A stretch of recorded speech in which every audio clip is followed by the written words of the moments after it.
Hello mga kalabs! Kamusta po kayo?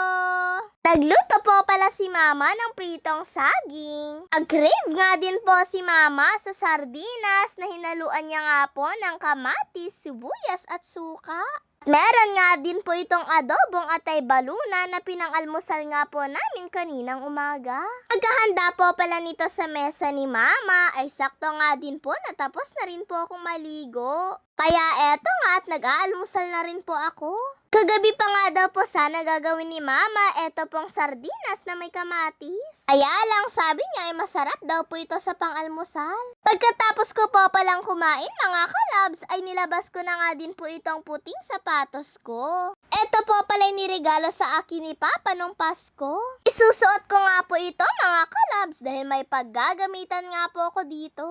Ay i-prepare nga po kasi akong damit dito kapag nasa school na nga po kami. Ay allowance pa nga pong konti sa akin eto pong sapatos. Kaya tamang-tama nga lang po ito at magagamit ko pa po ito ng matagalan. Eto mga kalabs at tinatali ko na nga lang po yung sintas nito. At pagkatapos ko po palang mag-ayos ay ginising ko na nga din po si Papa para po ihatid niya po ako sa school. Hindi na nga din po namin nakasama si Jella dyan dahil hindi pa nga po siya tapos mag-ayos. Pag uwi ko po pala ng tanghali ay nagready na nga din po si Mama ng pang-ulam namin. Eto nga pong kalabasa na may sitaw, monggo at saka po yung paborito nilang dinakdakan. Naglalaba rin po pala si Mama sa mga oras na yan. Pero sumabay na nga din po siya sa aming kumain dahil nagugutom na rin daw po kasi siya eh. Si Papa naman ay may pasok pa nga po siya ng hapon. Dahil parehas ko nga pong paborito yung sitaw na may kalabasa at monggo. Yung ginawa ko nga po ay naghiwalay nga po ako ng kanin.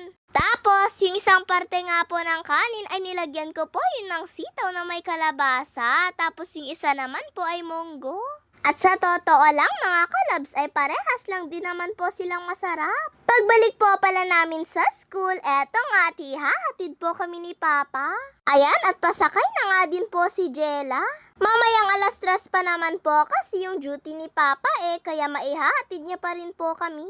At mas gusto ko rin po kasi na hinahatid kami ni Papa lalo na kapag tanghali Para hindi na nga din po kami maglakad ng malayo at mainit din po kasi. Nagluto rin po pala si Mama ng merienda po naming nilagang mais. Para sa akin nga po, ang masarap po na partner nitong nilagang mais ay kape. Kaya eto at napatimpla na nga din po ako mga kalabs. Nagkakape nga din po kasi si Mama dyan, kaya napatimpla na nga din po ako. Pinapalamig ko nga lang din po itong mais dahil mainit pa po kasi at kakaahon nga lang po nito.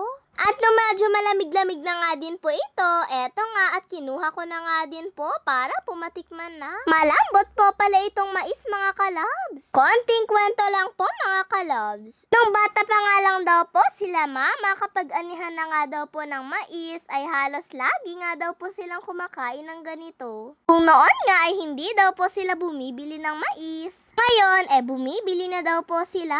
Ayan nga at kumuha na nga din po si Kulot ng para sa kanya. Tinanggal na nga din po ito lahat ni Mama sa pressure cooker para daw po malamig na at ready na nga lang daw po nila itong kainin. Kumuha na nga din po si Jella ng para sa kanya.